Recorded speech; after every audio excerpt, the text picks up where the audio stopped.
Really quick on marriage, though. So 50% of marriages end in divorce. 80% of divorces are initiated by women. 90% if she's college educated. 90% of child support payments go from men to women. 97% of alimony payments go from men to women. Thus, it's an L for, as a dude, just statistically speaking, look at the data, look at the stats, like it's not good for men. So my thing is, you never sign a contract with someone who is rewarded for breaking it. And women in today's day and age, if the guy's the breadwinner, they are rewarded by breaking the marriage contract. See, if you look at the vows of marriage, what do they say? They say, till death do us part. That has to mean something in today's day and age.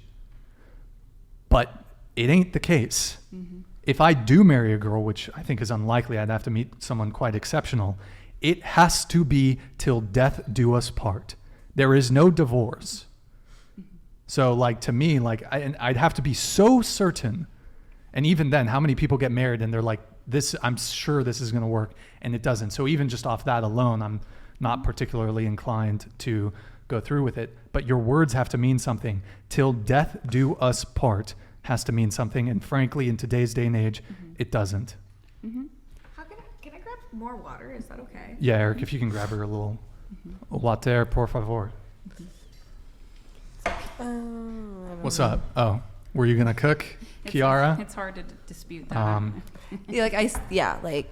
Like, oh, whoops. Obviously, yeah, the evidence is there. But, like, let's not forget that, and I'm not saying all men in any sense, because even my own father would go against what I'm saying right now, but definitely it can end worse for a lot of men in most senses when it comes to divorce. But a lot of that is set with alimony and child support and all that stuff is because you get married, a lot of people, for what? To have kids, stuff like that. So there's kids involved. A lot of that is because, I'm not saying all men, but a lot of men, once they are divorced, they're like, all right, next life it is. So yeah, if you have 3 kids with somebody, obviously you're going to be, I would hope whoever I choose to marry, if it didn't work out in the end for us, and I was the sole custodial parent of our kids, yeah, they should want to pay for my life if I'm raising their children. Sure. But that's the type of man I plan to marry. So the alimony laws kind of initially were the social order, say 70 years ago, 80 years ago, 90 years ago, probably, I don't know when alimony laws, I mean, they've been around for hundreds of years. Alimony was because societally there was men worked, women stayed home, raised the kids, etc. Under those circumstances, if there were a divorce to occur, it's the logic makes sense that the man ought to support the woman because she forgoed pursuing a career to raise the children.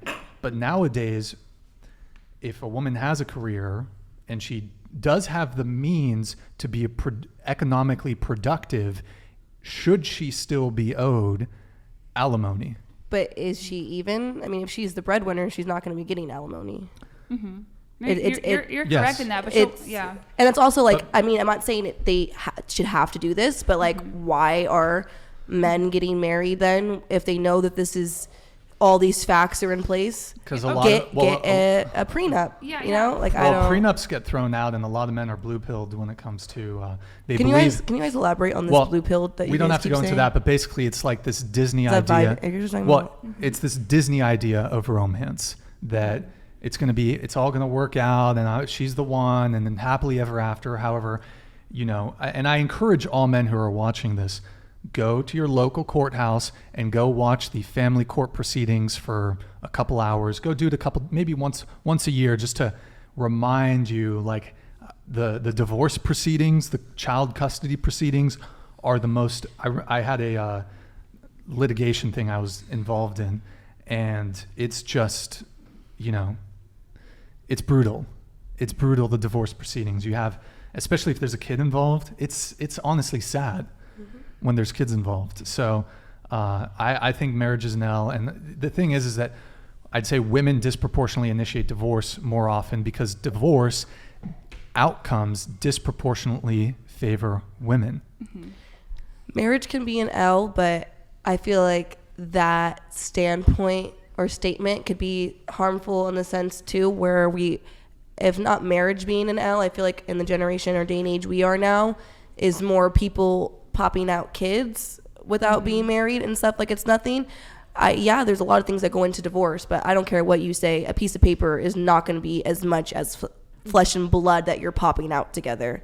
So I don't know if it's a correlation between people being like, okay, I'm pregnant, let's get married, or, oh, I want to have kids, so let's get married because I want to do this the right way and not be judged, and then everyone's getting divorced 2 years later. Or people also nowadays, people think that having a child is going to save the relationship, which I would say is the quite opposite. I've only seen people struggle more after a child is introduced. But I don't know. Marriage, I could see how there's L's, but I feel like having kids without being married or all that stuff is much more of an L. Yeah. I do need to just move it along just to move the show along. Do you have a quick?